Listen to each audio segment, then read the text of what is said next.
Merhaba hanımlar, Fatoş'un Örgü Günlüğü YouTube kanalıma hoş geldiniz. Bugün sizlerle bu tatlış şapka tokalardan yapacağız hep birlikte inşallah. Tokamızın arka kısmı şöyle, kız çocuklarının çok severek kullandığı bir model. Sizler de çocuklarınıza, yeğenlerinize, sevdiğiniz çocuklara yapabilirsiniz. Bunun için gerekli olan malzemelerimiz: Alize Cotton Gold ip kullandım. Şöyle bir lastiğe ihtiyacımız var. Birazcık elyaf'a, herhangi bir renkte birazcık ipe ihtiyacımız var. Dilerseniz şimdi şapkamızı örmeye geçebiliriz. Öncelikle sihirli halkamızı yapıyoruz. Tığ olarak arkadaşlar ben 1.75 tığ kullandım. 1.75. Sizler 2-2.5 kullanabilirsiniz elinizin ayarına göre. Öncelikle sihirli halkamızı yapıyoruz. Onu göstereyim bilmeyenler için. İpimizi parmağımıza doluyoruz. Daha sonra içine 8 tane sık iğne yapıyoruz. 1 2 3 4 5 6 7 ve 8. 8 tane sık iğnemizi yapıp halkamızı kapatıyoruz ve ilk yapmış olduğumuz sık iğneye ilmek kaydırmayla birleştiriyoruz. Daha sonra bir zincir çekiyoruz ve ilk sık iğnemize bir sık iğne, yine aynı yere bir sık iğne, yanındaki sık iğneye yine bir sık iğne, yine aynı yere bir sık iğne. Yani her sık iğneye 2 tane sık iğne yapıyoruz. Her sık iğneye 2 tane sık iğne yapıyoruz sıra sonuna kadar.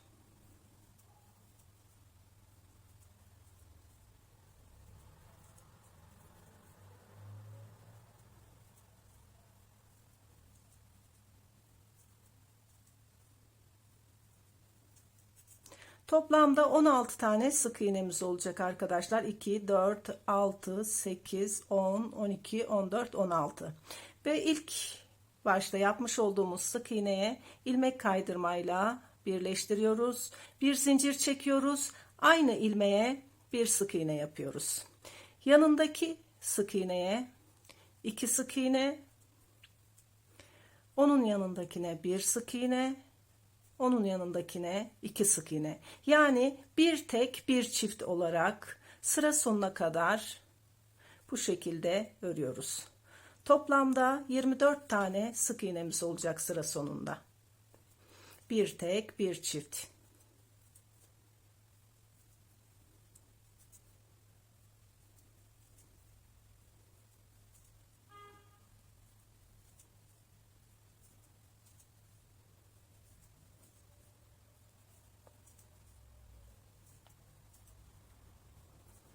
Sıra sonuna kadar bu şekilde bir tek bir çift olarak örüyoruz. Sıra sonunda yine ilmek kaydırmayla birleştiriyoruz. Bir zincir çekiyoruz ve bundan sonra şu an 4. sıradayız.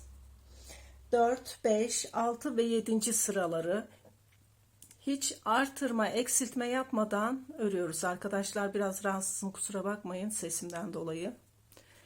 4 sıra hiç artırma, eksiltme yapmadan örüyoruz. Evet, 4 sıra hiç artırma, eksiltme yapmadan ördük arkadaşlar. Şimdi burada son sırayı şu şekilde birleştiriyoruz ilmek kaydırmayla. Bir zincir yapıyoruz ve sadece şu ön ilmeklere batıyoruz arkadaşlar. Bir sık iğne, yanındakine yine 2 sık iğne, yani bir tek bir çift olarak. Şu bakın, ikisini birden almıyorum. Şöyle ikisini birden almıyorum. Sadece ön ilmeği, ön ilmekten örüyorum. Bir tek bir çift. Sadece ön ilmeklere tığımı batıyorum. Bir tek, bir çift. İkisine aynı anda, iki ilmeği aynı anda almıyorum. Sadece tek ilmeği tığımı batıyorum. Bir tek, bir çift. Sıra sonuna kadar bu şekilde örüyoruz. Evet, sıra sonuna kadar geldik. Bir tek, bir çift olarak toplamda 36 tane sık iğnemiz oldu burada. Yine burada ilmek kaydırmayla birleştiriyoruz ve 1 2 zincir çekiyoruz. Yanındaki sık iğneye yine ikili trabzan yapıyoruz. Sadece başında 2 zincir çekiyoruz ve her sık iğnenin tepesine ikili trabzan yapıyoruz. Yani toplamda 36 tane ikili trabzanımız olacak bu sırada. Sıra sonuna kadar bu şekilde her ilmeğe ikili trabzan yapıyoruz. Her ilmeğe ikili trabzan. Sıra sonuna kadar bu şekilde örüyoruz. Toplamda 36 tane ikili trabzanımız olacak. Evet, sıra sonuna geldik. İlmek kaydırmayla birleştirdik sıra sonunda. Şimdi tığımızın başını doluyoruz. Bir sık iğne atlıyoruz. İkinci sık iğneye ikili trabzan yapıyoruz. Tığımızın başını doluyoruz. Aynı ilmeğe yine ikili trabzan yapıyoruz. Tığımızın başını doluyoruz. Aynı ilmeğe ikili trabzan yapıyoruz. Bunu 5 defa, yani aynı ilmeğe 5 tane ikili trabzan yapıyoruz. 5 tane yaptık. 2 4 5. Bir sık iğne atlayıp ikinci sık iğneye şu şekilde sık iğne ile birleştiriyoruz. Tekrar tığımızın başını doluyoruz. Bir sık iğne atlayıp ikinci sık iğneye tekrar aynı ilmeğe 5 tane ikili trabzan yapıyoruz. 2 3 4 ve 5. Bir sık iğne atlayıp ikinci sık iğneye şu şekilde tutturuyoruz. Tekrar başını doluyoruz. Bir sık iğne atlayıp ikinci sık iğneye tekrar 5 tane ikili trabzan yapıyoruz.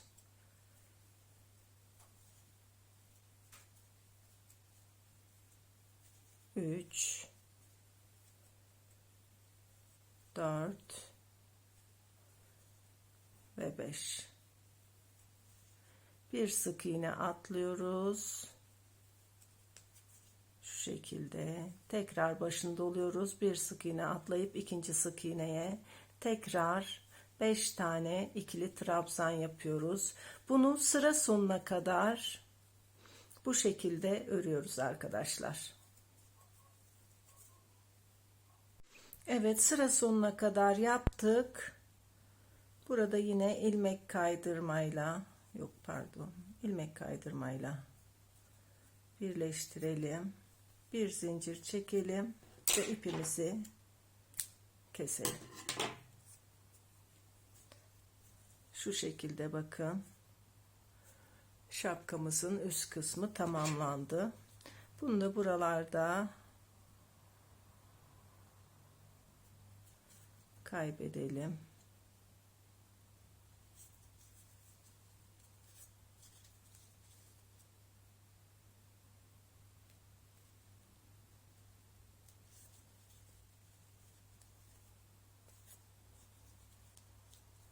İster iğneyle ister tığla bu şekilde.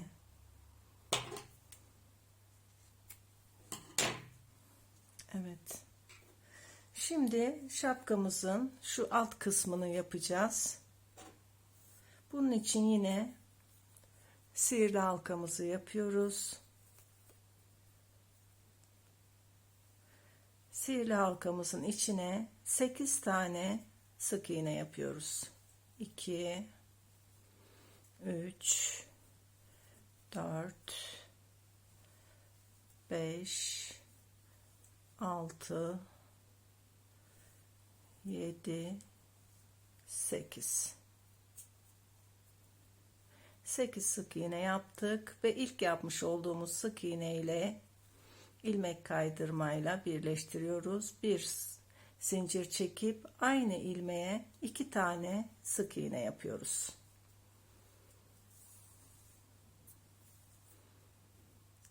Tekrar yanındakine 2 sık iğne, onun yanındakine 2 sık iğne,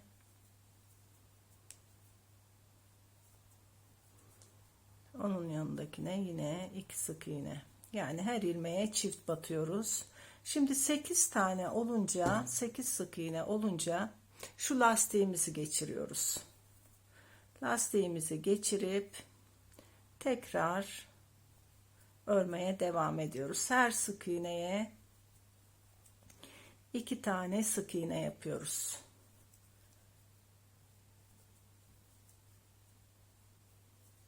Sıra sonuna kadar toplamda 16 tane sık iğnemiz olacak.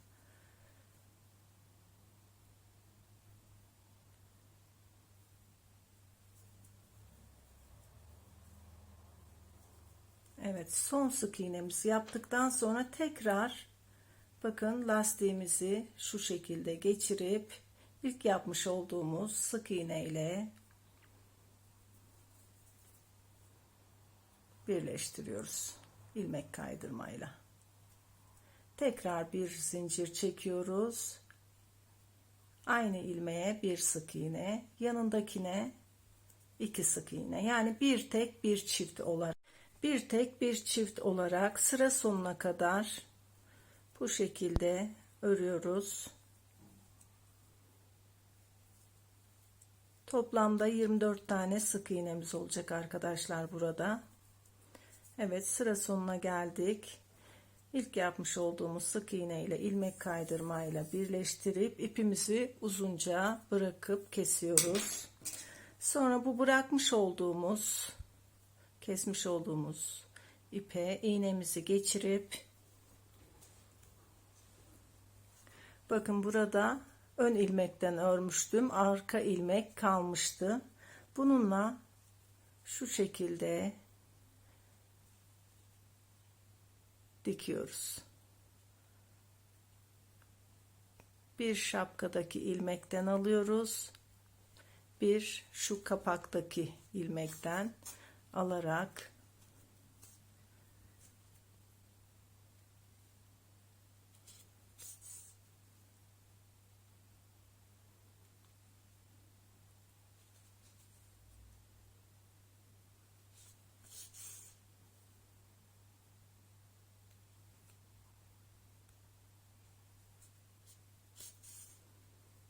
bunu bu şekilde dikiyoruz arkadaşlar.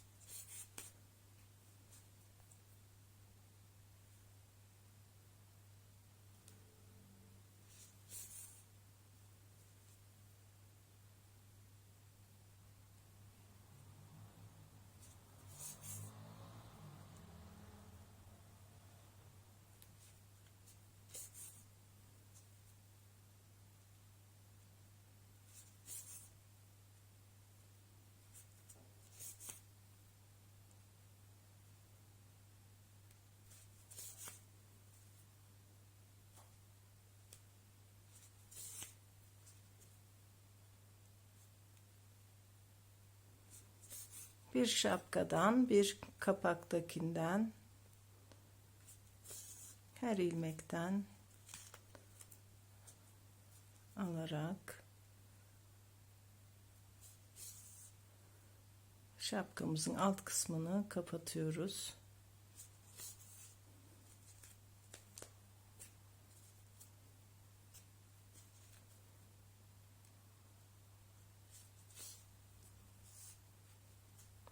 Şimdi arkadaşlar biraz açıklık bırakıp bunun içine biraz elyaf dolduracağız.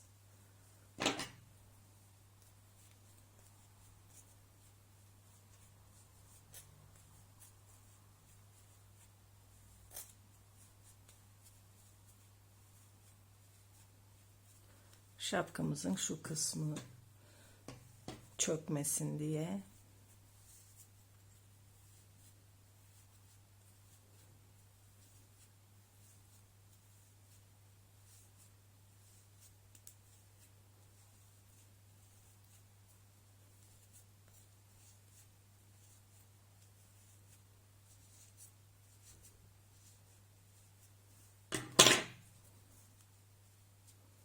Şöyle elinizle ayarladığınızda kendiniz bilirsiniz ne kadar elyaf konulacağını. Daha sonra bunu tekrar dikmeye devam ediyoruz kapanana kadar.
Evet, bir iki sırada şöyle diktiğimiz yerden geçelim.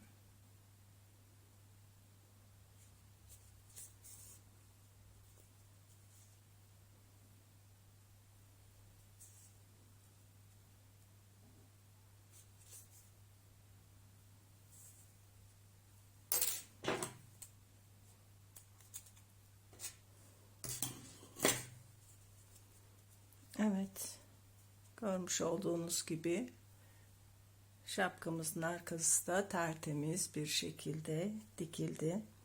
Şimdi dilerseniz etrafına ben şöyle bir ip kullandım, beyaz ip. Siz dilerseniz ince bir kurdela da kullanabilirsiniz.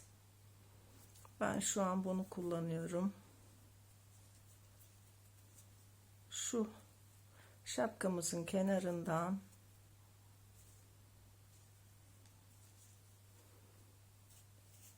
ipimizi geçiriyorum.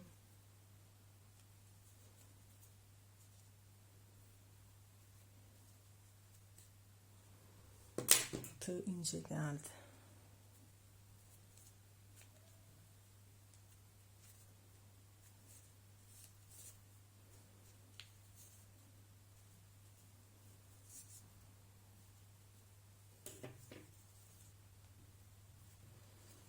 Daha sonra bunu etrafında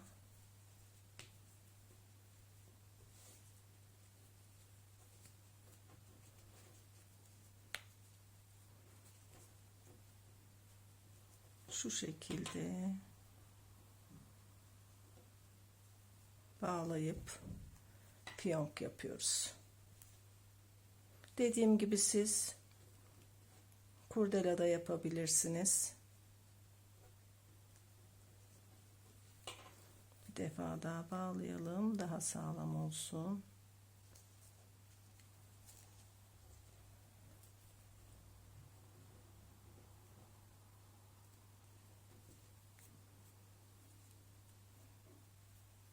Şu fazlalık ipi de keselim.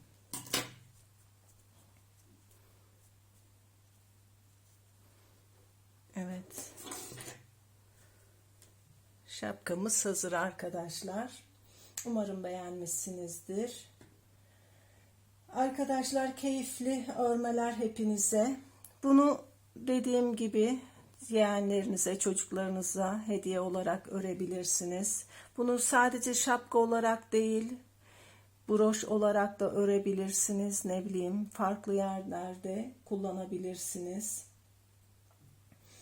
İster anahtarlık olarak da kullanabilirsiniz. Bak, önümüz 23 Nisan çocuklara örüp öğretmeninize de broş olarak hediye edebilirsiniz. Bir dahaki çalışmalarımızda görüşmek üzere. Kanalıma abone değilseniz abone olursanız çok sevinirim. Beğeni ve yorumlarınızı yaparsanız çok mutlu olurum. Diğer örgülerimden haberdar olmak için de zil butonuna basarsanız çok sevinirim. Görüşmek üzere. Kendinize çok çok iyi bakın arkadaşlar.